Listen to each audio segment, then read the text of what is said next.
అనే ఇప్పుడు ఫస్ట్ నుంచి మీది ఉమ్మడి బిజినెస్. ఇలా ఉమ్మడి బిజినెస్ అనేది ఇందాక మనం ఒక ఎగ్జాంపుల్గా తీసుకున్నాము, ధీరుభాయ్ అంబానీ వాళ్ళ కొడుకులు ఇద్దరు, ముఖేష్ అంబానీ, అనిల్ అంబానీ. ఆయన కాలం చేసిన తర్వాత, ఆయన టైం అయిపోయిన తర్వాత ఇద్దరూ కూడా ఆస్తులు పనిచేసుకొని డివైడ్ అయిపోయారు. దాంట్లో ఒకరు ఫెయిల్యూర్ అయ్యారు, ఒకరు సక్సెస్ అయ్యారు. ఇప్పుడు ఇలా ఫెయిల్యూర్ సక్సెస్ కాసేపు పక్కన పెడితే డివైడ్ అయిపోవడం ఎన్నో కారణాల వల్ల, మనస్పర్ధల వల్ల ఇలా డివైడ్ అయిపోయి జరుగుతుంది. కానీ మీ కుటుంబంలో మాత్రం ఈరోజు వాసు అన్న, రవణ ఇద్దరూ కలిసి ఇంత అద్భుతాన్ని, సక్సెస్ని తీసుకెళ్లడం అనేది మామూలు విషయం కాదు. ఇలా వెళ్ళేటప్పుడు ఎన్నో మనస్పర్ధలు రావచ్చు, ఇవన్నీ కూడా ఎన్నో జరగచ్చు. కానీ అసలు వీటిని ఓవర్కమ్ చేయడానికి అసలు మీ ఇద్దరి మధ్య రిలేషన్ కావచ్చు, ఓవరాల్ మీ కుటుంబం, మీ ఇన్నర్గా ఎంత స్ట్రెంగ్త్ ఉంటే ఇంత అద్భుతమైన సక్సెస్ వచ్చిందో, మీ ఫ్యామిలీ స్ట్రెంగ్త్ మాకు తెలియాలి. మంచి క్వశ్చన్ ఇది. ఇప్పటి రోజుల్లో చాలామందికి అవసరమైన క్వశ్చన్. మా నాన్నగారు ఉన్నప్పుడు ఒకటే చెప్పేవాళ్ళు, అరే లైఫ్లో ఎప్పుడైనా సరే ఈ రక్త సంబంధాన్ని వదులుకోవద్దు. ఒకవేళ నువ్వు ఎక్కువ కష్టపడవచ్చు, అదృష్టం మీ అన్నదే ఉండొచ్చు. కాబట్టి అదృష్టం ఎవరిదో చెప్పలేము. హార్డ్ వర్కే ఒక్కటే కాదు నాన్న, దాంతోపాటు తెలివి కూడా కావాలి. ఒక ఏళ్ళకి 5 ఏళ్ళు కలిసిన చేతికి తేడా లేదా ఉంది. కాబట్టి మనకు అందరు కలిసి ₹1 ఎక్కువ తక్కువ ఏడొచ్చినా కూడా ఆర్థికపరమైన దగ్గరే ఇది వ్యత్యాసం రావాల్సిందే. కానీ పని కలిసి చేసుకుంటే ఉన్నంత ఆనందం అసలు మనం మాటలు చెప్పలేం. ఈ విషయంలో నువ్వు చెప్పినట్టు వ్యత్యాసం అయితే వస్తుంది, ఏది ఒక అభిప్రాయానికి ఇంకో అభిప్రాయానికి. కాబట్టి ఏం చేసామంటే మేము ఈ విధంగా అభిప్రాయ భేదాలు వచ్చాయి, చాలా వచ్చాయి. దీన్ని ఎట్లా ఓవర్కమ్ చేయాలని చెప్పి ఆలోచన చేసినప్పుడు వర్క్ డివైడ్ చేసేసాం. అడ్మినిస్ట్రేషన్ అంతా అన్నయ్య చూసుకునేటట్టు, ఏదైతే సేల్ పార్ట్ ఉందో ఆ సేల్ పార్ట్, పర్చేస్ పార్ట్ ఏదైతే ఉందో అది నేను చూసుకునేట్టుగా డివైడ్ చేసాం. కాబట్టి దీంట్లో కొంత తక్కువ ఎక్కువ ఉండొచ్చు, కానీ బేర్ చేయాల్సిందే. అవును. కాబట్టి ఆ వర్క్ ఎప్పుడైతే డివైడ్ చేసుకుని ఆ తర్వాత మంత్లీ వన్స్ కూర్చొని రివ్యూ మీటింగ్ ప్రతిరోజు మాట్లాడుకుంటే బాగుండదు, ప్రతి విషయం మాట్లాడుకుంటే బాగుండదు. కాబట్టి ఒక నెలకి ఒకసారి ఒక బోర్డు మీటింగ్ లాగా ఒక రివ్యూ మీటింగ్ పెట్టుకుని ఇంకెట్లా డెవలప్ చేస్తే బాగుంటుంది, అడ్మినిస్ట్రేషన్లో ఎక్కడ మనకు గ్యాప్ ఉంది, లేదా పర్చేజ్ కస్టమర్కి పర్చేజ్కి ఎక్కడ గ్యాప్ ఉంది అని మాట్లాడుకునే విషయంలో ప్రతిరోజు మాట్లాడుకుంటే బాగుండదు. కాబట్టి ఒక నెలకు ఒకసారి కూర్చొని ఆ రివ్యూ మీటింగ్స్ ఎప్పుడైతే కంటిన్యూగా జరుగుతుంటాయో దానివల్ల చాలా సమస్యలు సాల్వ్ అయిపోతాయి. ఈ రివ్యూ మీటింగ్ లో ఎవరెవరు కూర్చుంటారా? అన్నయ్య నేను అంతే, మీ ఇద్దరే. అంతే. ఇప్పుడు అన్నయ్య కొడుకు వచ్చాడు కాబట్టి అన్నయ్య కొడుకు కూడా ఇన్వాల్వ్ చేసాం. ఓకే. రాణా ప్రతాప్ కూడా వచ్చాడు కాబట్టి రాణా ప్రతాప్ కూడా ఇన్వాల్వ్ చేసాం. ఓకే, మేము ముగ్గురు కూర్చుంటాం. ఎస్, ముగ్గురు కూర్చొని ఏ సమస్యలు, ఇంట్లో సమస్యలు ఏంది, వ్యాపారంలో సమస్యలు ఏంది, ఇంకెట్లా డెవలప్ చేద్దాం అనేది మంత్లీ వన్స్ కానీ ఒకసారి డేట్ ఫిక్స్ చేసుకొని కానీ ముందుకు తీసుకెళ్ళగలిగితే చాలా వరకు సమస్యల్ని చాలా వరకు తగ్గించుకోవచ్చు. నేను చెప్పేది ఎదుటి మనిషిలో తప్పుని చూస్తే తప్పే, ఒప్పుని చూస్తే ఒప్పు, ఏది చూస్తే అదే కనిపిస్తుంది, ఏది చూస్తే అదే కనపడుతుంది. ఇంకా నీకు సైకాలజీకి నీకు చెప్పాల్సిన పని లేదు, కానీ ఆడియన్స్ చెప్పుకునే దానికి. అవును. మనం ఎదుటి మనిషిలో తప్పులు ఎదుగుతూ పోతే అన్ని తప్పులే. అవును. మనలో లేవా తప్పులు? అవును. ఎదుటి భరిస్తున్నాడుగా మనల్ని, ఎదుటి తప్పులు మనం ఎందుకు భరించకూడదు? ఎగ్జాక్ట్లీ, ఎందుకు భరించకూడదు? ఇలా అనుకుంటే ఎన్నో ఫ్యామిలీలు చాలా ఆనందంగా ఉంటాయి. అవును. ఏం తీసుకెళ్తా పోయేటప్పుడు అంతే కదా. ఎందుకు రక్త సంబంధాన్ని దూరం చేసుకుంటారు? అవును. ఎందుకు అనుబంధాన్ని దూరం చేసుకుంటారు? మా ఇద్దరు అన్నదమ్ములు కూడా ఒకటి అనుకుంటాం, అరే భయ్ నువ్వు ఎక్కువ తింటే నాకేమి, తక్కువ తింటే నాకేమి, తింటా బాబు, ఒక 2 డ్రెస్సులు ఎక్కువ తీసుకుంటే తీసుకో. అదే. ఈరోజు మీరు ఈ పాయింట్ అంటే నాకు గుర్తొచ్చింది. రీసెంట్గా ఫ్యామిలీ కౌన్సిలింగ్ కూడా వస్తే, ఫ్యామిలీ కౌన్సిలింగ్కి వెళ్ళినప్పుడు అంటే చూడడానికి నేను కొంచెం చిన్నగా కనిపిస్తాను, వీడేంటి అనే విధంగా పర్సెప్షన్ ఉంటుంది. నేను వాళ్ళకి కూడా ఫస్ట్ ఇంట్రడక్షన్ ఏమని ఇస్తాను అంటే, నాకు పెళ్ళే 10 ఏళ్ళు అయింది, పిల్లోడు ఉన్నాడు, బాబు ఉన్నాడు. రెండోది వచ్చి నేను ఒక్కగానే ఒక కొడుకుని. ఈరోజు నేను, మా అమ్మ, మా నాన్న, నా కొడుకు, నా భార్య, మీ అందరం కలిసి ఒకే ఇంట్లో ఉంటున్నాం గత 10 సంవత్సరాల నుంచి. చాలా హ్యాపీగా ఉంటున్నాం. మాకు కూడా ఎన్నో వచ్చుంటాయి, కానీ అన్ని సాల్వ్ చేసుకొని బయటకు వచ్చాము. ఈరోజు మేము చాలా హ్యాపీగా ఉన్నాం. అలా ఈరోజు మీరు చెప్తుంటే ఆ ఫ్యామిలీ గురించి నాకు అదే అనిపించింది. ఎవరు లేకుండా దేనికంటే అందరు కలిసి ఉందాం, ఏముంది. ఎక్కువైతే ఒకరు ఎక్కువైతే ఇంకోటి ఏంటంటే గౌరవం ఇచ్చిపుచ్చుకోవాలండి. పెద్దవాళ్ళకి గౌరవం ఇవ్వాల్సిందే, అప్పుడైతేనే ఆ ఫ్యామిలీ ముందుకెళ్తుంది. తెలియగలడు అయిండొచ్చు కొడుకు, తండ్రికి ఇవ్వాల్సిన గౌరవం ఇవ్వాల్సిందే కదా. 100%. అన్నకి ఇవ్వాల్సిన గౌరవం అన్నకి ఇవ్వాల్సిందే కదా. 100%. విషయం ఉంటే మాట్లాడుకుందాం. మాట్లాడే పద్ధతి వేరే ఉంటుంది. అవును. కొడుకు తప్పు చేస్తే తండ్రి చేసే మాటలు వేరుగా ఉంటాయి. అదే తండ్రి తప్పు చేస్తే అదే కొడుకు అట్లా మాట్లాడకూడదు. కొడుకు మాట్లాడే పద్ధతి వేరే ఉంటుంది. ఆ పద్ధతులు మనం నేర్పించగలిగితే ఆ ఫ్యామిలీ సక్సెస్. నేను తప్పు చేస్తే నువ్వు అట్లా తిట్టావు కదా అని నాన్న తప్పు చేస్తే అట్ట కొడుకు తిడితే ఆ ఫ్యామిలీ ఆడు ఉంటుంది. అవును, తండ్రికి కలిసి గౌరవం చేస్తుంది. నాన్న అట్ట చేసి ఉండకూడదు నాన్న అని చెప్పేదానికి ఇంకో రకంగా చెప్పేదానికి చాలా తేడా ఉంటుందిగా.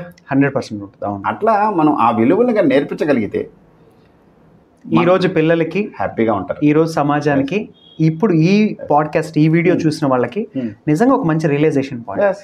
మనం కూడా మన పిల్లలకి అదే నేర్పించాలి. అది నేర్పించాలంటే మనం కూడా మన పెద్దవాళ్ళతో అలానే బిహేవ్ చేయాలి. పిల్లలు అదే కదా నేర్చుకుంటారు. అవును, 1+1 అని ఎప్పుడు నేర్చుకున్నాం మనం? ఇప్పుడు నేర్చుకోలేదు కదా, చిన్నప్పుడే కదా నేర్చుకున్నాం 2 అని. అవును, అలా చిన్నప్పుడు నేర్చుకున్నవే ఇప్పుడు కంటిన్యూ అవుతాయి. అది మన ఇంట్లో చూసినే కదా మనం చేస్తాం. ఇంతకుముందు తరం ఏదైతే చేసిందో దాన్నే మనం కొనసాగింపుగా కొద్ది మార్పుతో చేసుకుంటాం. అసలు చూడలేదనుకో, మా మేనత్తల్ని మా అమ్మ పిలవలేదనుకో, మా అక్క చెల్లి మా వాళ్ళు పిలవరు కదా. అంతే కదా. రేపు నా కూతురు పిలవడు కదా నా కొడుకు. అవును, కాబట్టి మనం నేర్పించే పద్ధతే ఉంటుంది. ఈరోజు రక్షాబంధం జరిగింది, ఇంట్లో అందరూ కలిసికట్టుగా ఉన్నాం, హ్యాపీగా హ్యాపీగా అందరం కలిసి భోజనం చేసాం. ఆ హ్యాపీనెస్ మా చెల్లెలతో అక్కతో కూర్చొని ప్రతిరోజు కుదరదు. అవును, ఒక సందర్భం వచ్చింది, పెద్దలు అందుకే పెట్టింది, హ్యాపీగా కూర్చొని భోజనం చేస్తే ఎంత ఆనందం వేసింది. ఎగ్జాక్ట్లీ. కాబట్టి ఇవన్నీ ఉండాలి లైఫ్లో, అన్నీ ఉండాలి. వ్యాపారం పోద్దనుకుంటే అవ్వదు. వెనక తిరిగి చూసుకుంటే లైఫ్ ఎండ్లో ఒక్కసారి వెనక తిరిగి చూసుకుంటే ఒక భారతీయ ఫౌండేషన్ చైర్మన్గా ఒక లయన్స్ క్లబ్లో నా సేవలు అందిస్తూ ఏదో సమాజానికి అంతో కొంత సహాయపడుతూ వ్యాపారంలో డెవలప్ అవుతూ ఒక 10 మందికి జీవనోపాధి ఇస్తూ ఇంట్లో వాటికి మీరు చెప్పినట్టు ఇంట్లో వాళ్ళు కూడా అదే రిక్వెస్ట్, మీరు ఫిక్స్ చేయండి డేటు. నా డేట్ అంటే కుదరదు, మీరు ఫిక్స్ చేయండి, రేపు సోమవారం సినిమాకి వెళ్తాం, దట్స్ ఆల్. ప్రోగ్రామ్ ఫిక్స్ చేయండి, వెళ్ళిపోతాం. అది కూడా కావాలి కదా. అవును. ఇప్పుడు మీరేం ఆలోచిస్తున్నారు? ఇంట్లో ఫ్యామిలీ మెంబర్స్ పాపం బిజీగా ఉంటాడు కదా నాన్న అని చెప్పి మీరు వెళ్ళిపోతుంటే, నువ్వు బిజీగా ఉండే వ్యక్తిని ఎప్పుడు ఫ్రీ అవుతాను, నువ్వు ఎప్పుడు సినిమా చూడాలా, ఎప్పుడు హోటల్కి వెళ్ళాలి మీతో పాటు. కాబట్టి మీరు ఫిక్స్ చేయండి. అవును, ఇదో నాన్న మంగళవారం నాకు ఫ్రీ, ఎందుకంటే పిల్లలు చదువులు ఇన్ని ఉంటాయి, హాలిడేస్ ఉండాలి. కాబట్టి మీరు ఫిక్స్ చేయండి నాన్న, మీరు ఫిక్స్ చేసి నాకు చెప్పేయండి, నేను ఫ్రీ చేసుకుని వచ్చేస్తాను. నాకు కావాలి కదా నాన్న మీతో పాటు, నాకు కూడా మెమరీస్ కావాలి కదా లైఫ్లో అని నేను రిక్వెస్ట్ చేసుకుంటా. ఎగ్జాక్ట్లీ. అట్లా ఫ్యామిలీకి చాలా ఇంపార్టెన్స్ కూడా ఇవ్వాలండి, ఫ్యామిలీ కూడా ఇవ్వాలి, వ్యాపారాన్ని చూసుకోవాలి, అన్ని సమపాలనలో చేయగలిగితేనే సక్సెస్. వండర్ఫుల్. ఇది చాలా ఇంపార్టెంట్. ఏంటంటే అన్నింటినీ మేనేజ్ చేయగలగాలి. నేను ఒకటి వ్యాపారంలో సక్సెస్ అయిపోయాను అని కూడా ఉపయోగం. నిన్నెవరు అసలు నిన్ను గుర్తించింది ఎవరు? నీకు నువ్వు గుర్తించుకున్నావు. అవును, అట్ట కాదు కదా, సమాజం గుర్తించాలి. సమాజం ఎప్పుడు గుర్తిస్తుంది? ఇప్పుడు నాకన్నా పెద్ద పెద్ద వ్యాపారస్తులు ఉన్నారు, పెద్ద పెద్ద కోటీశ్వరులు ఉన్నారు, వాళ్ళని తక్కువ చేసి మాట్లాడలేదు. కానీ సమాజంలో కనపడాలి, సమాజంతో మింగిల్ అవ్వాలి. అవును, సమాజంతో మింగిల్ అవ్వాలి. 100%. సమాజంతో మింగిల్ కాకుండా ఉంటే నిన్ను గుర్తించింది ఎవరు? అంతే కదా, నేను గుర్తించింది ఎవరు? అవును, అట్లాగా. అండ్ అలానే మీరు ఇప్పుడు చెప్పిన పాయింట్ ఏదైతే మీరు చెప్పారో అది నాకు కొంచెం బాగా గట్టిగా గుచ్చుకుంది. అదేంటి అంటే అన్నిట్లో సంపాదనగా చేయగలగాలి చేస్తేనని. ఈ రోజు నా కౌన్సిలింగ్ సెంటర్ పేరు కూడా లైఫ్ మాస్టరీ 360. చూడు, 360 degrees. ఈ రోజు మన టాక్స్ కూడా 360 టాక్స్. అవునా కదా? అంటే లైఫ్ లో ఏదో డబ్బు సంపద ఒకటే, లేకపోతే పేరు ఒకటే, ఇది ఒకటే కాకుండా అన్నిటినీ మీరు చెప్పినట్టు సమపాలన అది చేయగలిగితే end of the day success, happiness, happy. ప్రతిరోజు కూడా నాన్న నేనేం చెప్తా అంటే ఇప్పుడున్న ఈ యూత్కి ఏం చెప్తానంటే, ప్రతిరోజు ఎవరు మిమ్మల్ని అడగకూడదు, మిమ్మల్ని మీరే క్వశ్చనించుకోండి. ఈ రోజు నేను చేసిన పని కరెక్టా కాదా, నేను చేయాల్సిన పని అంతా చేశానా లేదా, నిద్రపోయే ముందు ఈ రోజు నా టార్గెట్ రీచ్ అయినా లేదా, అదొక్క పాయింట్ కానీ ఏ రోజుకి ఆ రోజు కానీ క్యాలిక్యులేట్ చేయగలిగితే సక్సెస్ బస్.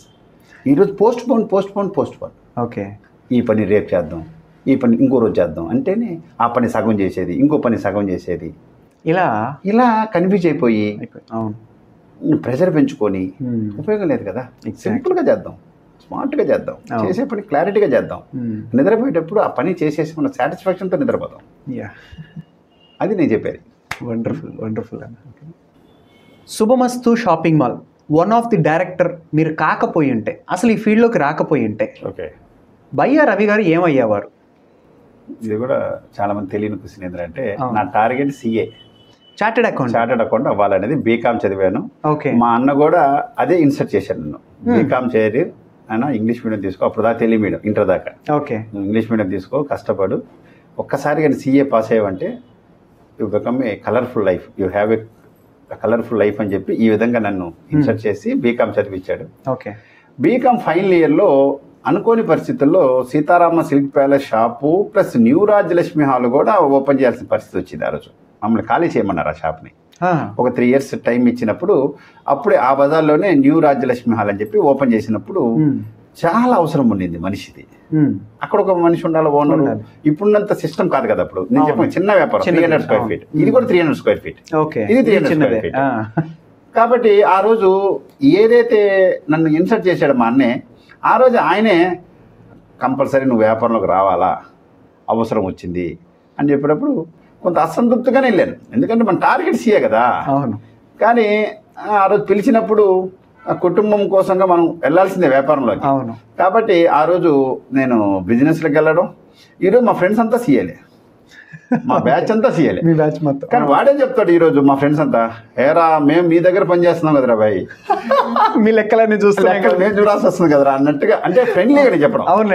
ఎవరికి ఉంటే వాల్యూ ఎవరికి ఉంటుంది, దానికే కాదు కానీ సరదాగా అంతేగాని నా ఫ్రెండ్స్ కాబట్టి నువ్వే బెటర్ రా అంటారు. కాబట్టి ఎవరు కూడా బెటర్ ఎవరు తక్కువని కాదు, కానీ ఆ రోజు టార్గెట్ అయితే మాత్రం సీఏ.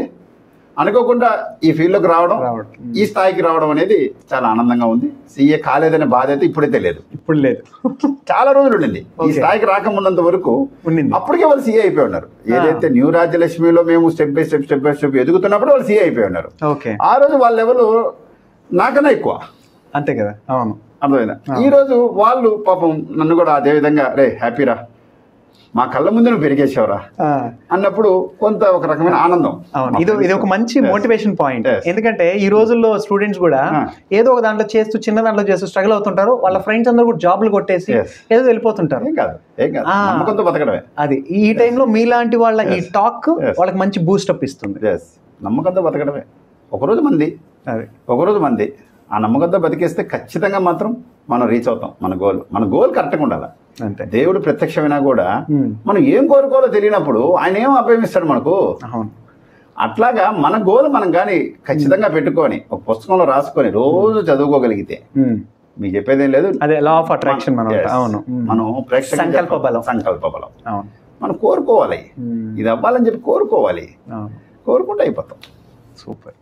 ఈ క్లోతింగ్ ఇండస్ట్రీ, ఈ బట్టల దగ్గరకు వచ్చేటప్పటికి అది అబ్బాయిలది కానీ అమ్మాయిలది కానీ ఎవరిదైనా కూడా, నాలాంటి ఆడియన్స్కి చాలా మందికి ఉన్న ఒక క్వశ్చన్ నేను అడగబోతున్నాను ఆడియన్స్ సైడ్ నుంచి. ఈరోజు ఈ కోట్ కావచ్చు, ఈ టీషర్ట్స్ కావచ్చు, మీ డ్రెస్సులు కావచ్చు, చీరలు కావచ్చు, మేమందరం ఏమంటామంటే ఇంత పెద్ద షాపింగ్ మాల్స్ కట్టేసి ఇవన్నీ చేసి వీళ్ళు ఎక్కడికో బయటికి వెళ్ళి 10 రూపాయలు కొనుక్కొనొచ్చి ఇక్కడ వచ్చి మనకి 100 రూపాయలు అమ్ముతారు. ఆ 100 రూపాయలు మళ్ళీ ఆఫర్ ఏదో 10% అని పెట్టి 90 రూపాయలకి అమ్మేస్తారు. మన దగ్గర ఎంత లూటీ చేస్తున్నారు అనే పర్సెప్షన్స్లో లేకపోతే డిస్కషన్స్లో చాలా నేను విన్నాను. మరి దీనికి నిజంగా యాజ్ ఎ క్లోతింగ్ ఇండస్ట్రీ ఇన్ని సంవత్సరాల నుంచి ఉన్నారు కదా, మరి మీరేమంటారు? చాలా మంచి క్వశ్చన్. ఎట్లంటే దీంట్లో కూడా ఈ విషయం చెప్పేటప్పుడు కూడా మా నాన్నగారిని గుర్తు చేసుకోవాలి. ఓకే. మా నాన్నగారు ఏమనేవాళ్ళు అంటే గొడ్డల వ్యాపారం గుడ్డోడ వ్యాపారం రానేవాళ్ళు. అదే ఆయన స్టైల్లో చెప్పేవాడు. ఈ రోజు మారిపోయినాయి, అవి మారిపోయినాయి. ఒక షాపులో నేను వచ్చి కొనుక్కోవట్లేదు, ఫోటోలు తీసుకుంటున్నారు, పక్క షాప్కి వెళ్తున్నారు, ఈ చీర ఉందని అడుగుతున్నారు, ఈ చీర ఎంత రేట్ అని అడుగుతున్నారు. చెప్పాను కదా, కస్టమర్లు చాలా తెలివి మీరిపోయారు. సోషల్ మీడియా కూడా అట్లే పెరిగిపోయింది. కాబట్టి ఈ రోజు న్యాయమైన రేట్లు ఇస్తేనే వ్యాపారం జరుగుతుంది ఎక్కడైనా కూడా. ఒకవేళ గుడ్డిగా ఎవరైనా ఒకరిద్దరు కస్టమర్లు కొనొచ్చేమో కానీ ఓవర్ఫ్లో కావాలి, 10 మందిలో మంచి పేరు తెచ్చుకోవాలంటే మాత్రం రీజనబుల్ ప్రాఫిట్స్ వేసుకుంటేనే ఈరోజు జరుగుద్ది. కానీ అబ్నార్మల్ ప్రాఫిట్స్ వేసుకుంటే అంత అమాయకంగా ప్రజలు లేరు, కస్టమర్లు లేరు, కొనే దగ్గర లేదు. ఇప్పుడు మంచి క్వాలిటీ, రీజనబుల్ ప్రైస్, ఓకే, ఈ రెండు ఉంటేనే మా బట్టల వ్యాపారానికి సూట్ అవుతుంది. ఓకే. అంటే ఈ రోజు అవన్నీ కూడా అపోహలు ఒకప్పుడు ఉన్నాయి, ఒకప్పుడు ఉండేదేమో తెలియదు, నాకు తెలియదు. మీరు అప్పుడు నేను వచ్చినప్పటి నుంచి మాత్రం ఒక ఫిక్స్డ్ మార్జిన్ పెట్టుకొని ఫిక్స్డ్ రేట్లు పెట్టుకొని ఓకే వ్యాపారం చేస్తున్నప్పుడు రీజనబుల్ గానే ఇవ్వాలి. అంతే. ఇంతకుముందు బార్గెన్ సిస్టమ్ ఉన్నప్పుడు ఉండిందేమో, 100 రూపాయలు 1000 రూపాయలు చెప్పడం, 1000 రూపాయలు నువ్వు 500 అడిగితే 500కి, ఇంకోటి 300 అడిగితే తెలియగలడు 300కి, 150 అడిగితే 150కి ఇచ్చేవాళ్ళు ఉండేవాళ్ళు. ఇప్పుడు లేదు ఆ సిస్టమ్. మాయాబజార్ కాదు ఇప్పుడు, మాయాబజార్ కాదు ఇప్పుడు, open market, reasonable price, super quality best ఇవ్వగలిగితేనే సక్సెస్ అవుతాం, లేకపోతే సక్సెస్ అవ్వము. ఇప్పుడు నా బట్టల వ్యాపారమే కాదు, ప్రతి ఫీల్డ్లో కూడా ఇదే సూత్రం వర్తింపు చేసుకోవాలి. ప్రతి ఒక్క బిజినెస్ మ్యాన్ రీజనబుల్ ప్రాఫిట్సే ఉండాలి. రీజనబుల్ గా ఉంటేనే మనకి ఫ్లోటింగ్ ఎక్కువ ఉంటుంది. మంచి పేరు, మౌత్ పబ్లిసిటీ మించిన పబ్లిసిటీ ఈ ప్రపంచంలో లేదు. సూపర్. అవును, మౌత్ పబ్లిసిటీకి మించిన పబ్లిసిటీ ప్రపంచంలో లేదు. ఎందుకు నేను చెప్తానంటే ఇదే మాటని నువ్వు కానీ ఇంకో వ్యక్తికి కానీ చెప్పావంటే పలానా శుభమస్తులు చాలా బాగుంటాయంటే వాడికి మనసుకి ఎక్కేస్తుంది. అది కాకుండా టీవీలో నాతో పాటు అందరూ చెప్తారుగా నా దగ్గర రండి అని, అందులో వెళ్ళే దగ్గరికి వెళ్తారు అంతే. అది కూడా ఉపయోగపడుతుంది. కానీ మౌత్ పబ్లిసిటీ అనేది 100% కస్టమర్ బై చేస్తాడు. చాలా పవర్ఫుల్. అది కస్టమర్ బై చేస్తారు అంతే, నమ్మకం. అందువల్ల ఆ మౌత్ పబ్లిసిటీ ఎప్పుడు వస్తుంది అంటే రీజనబుల్గా క్వాలిటీ వాళ్ళ సర్వీస్ కానీ ఇవ్వగలిగితేనే వస్తుంది. లేదా నువ్వు నచ్చకపోతే చెప్పవు కదా, కొనేస్తావు. నా దగ్గర 100 మంది కస్టమర్లు కొంటే 100 మందిని సాటిస్ఫై చేయలేకపోవచ్చు. ఆ 10 మంది ఉంటారే, ఆ 10 మంది నాకు లైఫ్. కాబట్టి న్యాయంగా చేస్తేనే వ్యాపారం ముందుకెళ్తుంది. 10 రూపాయలు కొని 100 రూపాయలకి అమ్మే పని అయితే నాకు తెలిసి ఇన్ని రకాల వ్యాపారాలు ఉండవు. అవును, అందరూ బట్టల వ్యాపారం చేసుకుంటారు, అందరూ అదే చేస్తారు, బట్టల వ్యాపారం చేసుకుంటారు. ఇంత ముందు కూడా ఏమనే వాళ్ళంటే మా గుడ్ల వ్యాపారాన్ని అప్పు తెచ్చి క్యాష్ కమ్మే వాళ్ళు వీళ్ళకి 6 నెలలు వచ్చేది, సంవత్సరం వచ్చేదని. అవన్నీ పోయినాయి. రోజులు మారిపోయినాయి కదా. కొత్త జనరేషన్ వచ్చాం కానీ ఇప్పుడు ఇంట్లో కూర్చుంటేనే వాళ్ళు ఏదో పెట్టేసుకుంటున్నప్పుడు మనం దానికి తగినట్టు అప్డేట్ అవుతున్నాం. కాబట్టి మనం ముందుకెళ్తున్నాం. అన్న, ఇందాక మీరు అన్నారు ఒకప్పుడు మేము ఆ చిన్న బజార్ ఏరియాలో షాప్ పెట్టినప్పుడు దూరంగా ఉంది అని ఎవరో చాలామంది హేళన చేసి అవన్నీ చేసి ఉన్నారు. కానీ ఈ రోజు కూడా న్యూ రాజలక్ష్మి హాల్ అక్కడే ఉంది, అద్భుతంగా మేము చేస్తున్నాం. కానీ ఈ రోజుకి వాళ్ళు ఎవరు లేరు. అలా ఈరోజు ఇన్ని సంవత్సరాల నుంచి ఒకే ఇండస్ట్రీలో ఇంత అద్భుతంగా ఇన్ని బ్రాంచెస్తో ఆంధ్ర మొత్తం చేయడం మామూలు విషయం కాదు.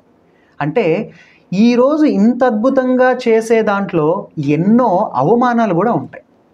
ఆ అవమానాలు చాలా మనసుకు నొప్పించి గుచ్చుకొని కూడా ఇప్పటికి కూడా ఏదైనా గుర్తొచ్చినప్పుడు అవమానం గుర్తు రావడం కూడా జరుగుతుంది. అలాంటి మిమ్మల్ని మీకు బాగా నొప్పించిన అవమానం ఏదైనా ఉంటే మీరు చెప్పగలరా బయటికి?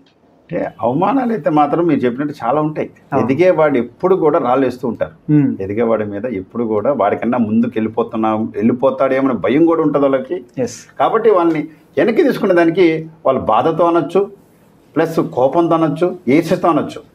అనడం మాత్రం సహజం. సమాజంలో బతకాలి అంటే ఇట్టని మనుషులు ఉంటారని ప్రిపేర్ అయ్యే బతకాలి. ఇదైతే క్లారిటీ. ఇంకోటి అవమానాలు అంటావా, బ్రహ్మాండంగా చేశారు బస్. ఎట్లా చేశారంటే చిన్న బజార్లో బార్గెన్, మొత్తం షాపులన్నీ బార్గెన్. ఓకే, నేను వచ్చినప్పుడు కూడా బార్గెన్. ఓకే, నాకు నచ్చేది కాదు. ఏంది ఇది, ఈ చీరనే ఇంతకుముందు 150కి అమ్మేశాం, ఇప్పుడు మనం 300 చెప్పడం ఏంది నాన్న, ఆ 150 చెప్పేస్తే సరిపోద్ది కదా అంటే లేదురా వాళ్ళు అడుగుతారు, రేట్ అడుగుతారు. కాబట్టి మనం వచ్చి 300 చెప్తే వాళ్ళు 150 అడుగుతారు. ఏం పద్ధతి ఇది? అడగడానికి చేతగానే అడిగితే 200 రూపాయలు తీసుకుంటున్నావు, ఏం పద్ధతి ఇది అని నాకు నచ్చేది కాదు. మీకు ఆ బిజినెస్ స్టైల్ నచ్చేది కాదు. అరే మా నాన్న అరిచేవాడు, నీకు తెలియదురా బాయ్, ఇదే వ్యాపారం ఇక్కడ చిన్న బద్దలు మనం ఒకటే కాదు కదా, అందరూ అట్టగా చేస్తుంది అనేవాడు. కాదు నాన్న, ఇదైతే మార్పు చేయాలా, మార్పు చేయకపోతే అవ్వదనేది చిన్న బజారులో మా అన్న సహకారంతో ఆ రోజు ఫిక్స్డ్ రేట్ తీసుకొచ్చేదానికి ప్రయత్నం చేశాం. ఫిక్స్డ్ రేట్, ఆ ఫిక్స్డ్ రేట్ తీసుకొచ్చేటప్పుడు చిన్న చిన్న హోర్డింగ్లు వేస్తాం, ఫిక్స్డ్ రేట్లను నమ్మండి, ఫిక్స్డ్ రేట్లను నమ్మండి అనేది ఏదో మేము చెప్పాలని చెప్పుకుంటాం.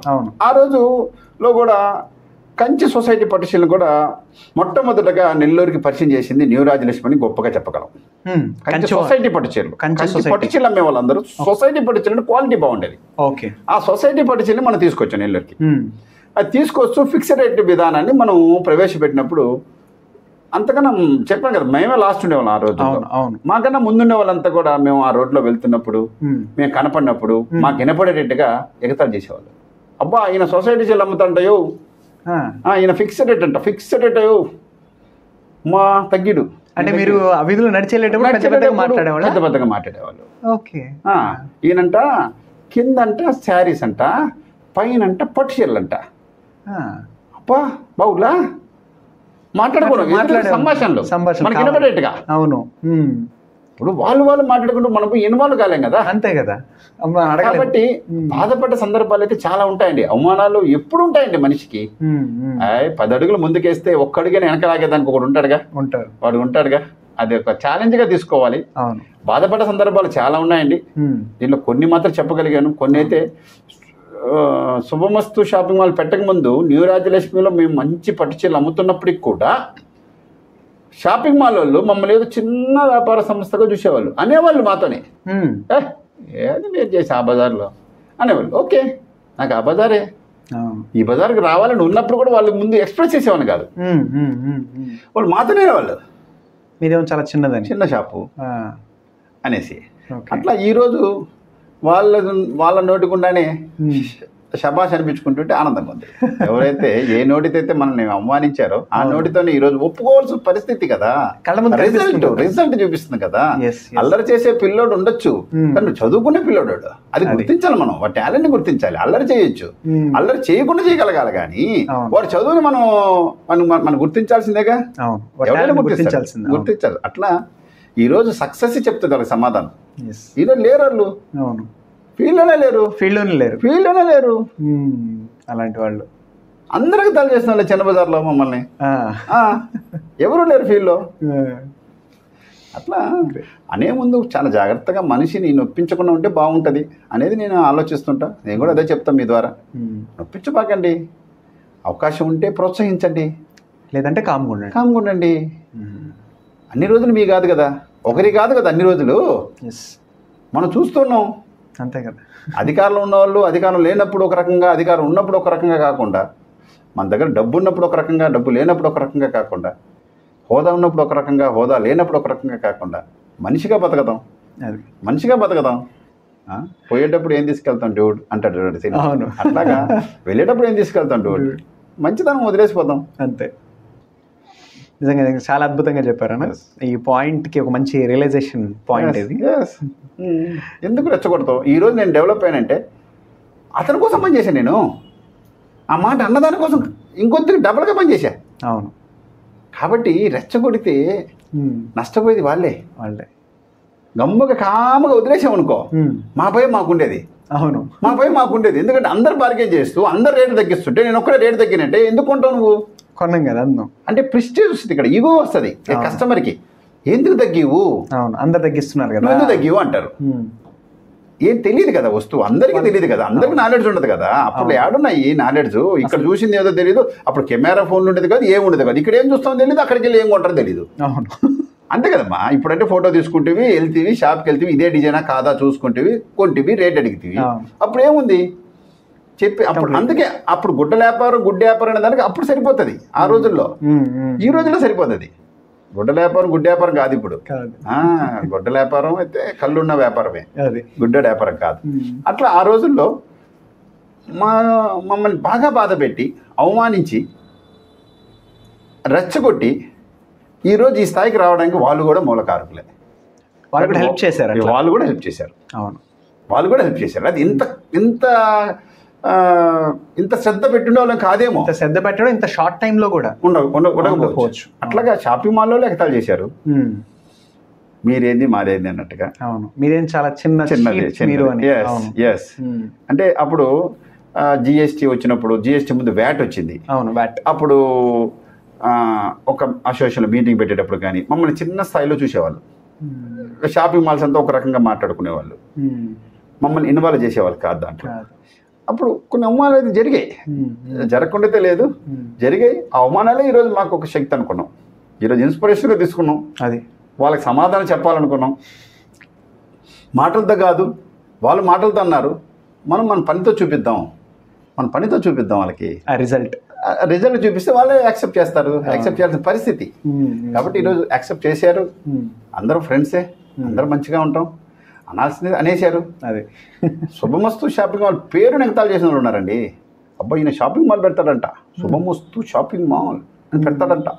ఓకే, ఎగతాళి చేసిన వాళ్ళు ఉన్నారు. అసలు శుభమస్తు అనే పేరు ఎలా బయటకు వచ్చింది? అదే ఈ అంతా డిస్కషన్ చేసుకుంటూ, ఇంట్లో డిస్కస్ చేసుకుంటూ చాలా పేర్లు అనుకుంటూ, 4-5 పేర్లు అనుకుంటారు. చాలా పేర్లు, 4-5 పేర్లలో అప్పుడంతా కూడా బ్రదర్స్ అనేది ఎక్కువ ఉంది కదా, చందన బ్రదర్స్, బొమ్మన బ్రదర్స్ అని. అట్లా భయ్యా బ్రదర్స్ పెడతాం అనుకున్నాం.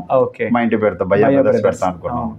తర్వాత న్యూ రాజలక్ష్మి షాపింగ్ మాల్ పెడతాం అనుకున్నాం. ఆల్రెడీ న్యూ రాజలక్ష్మి ఉంది కదా అనేసి రకరకాలుగా అనుకుంటుంటే శుభమస్తు అనే పేరు కూడా అప్పుడే ఒక ఇన్విటేషన్ రావడం.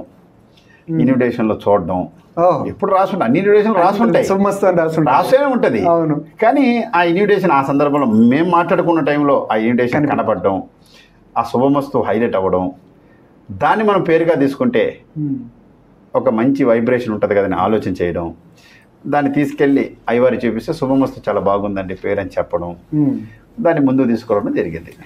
అందుకని ఏంటంటే దానికి కూడా కొటేషన్గా మనకు ఇక అంతా శుభమే, శుభమస్తు షాపింగ్ మాల్ ఇంకంతా శుభమే, ఇంకంతా శుభమే.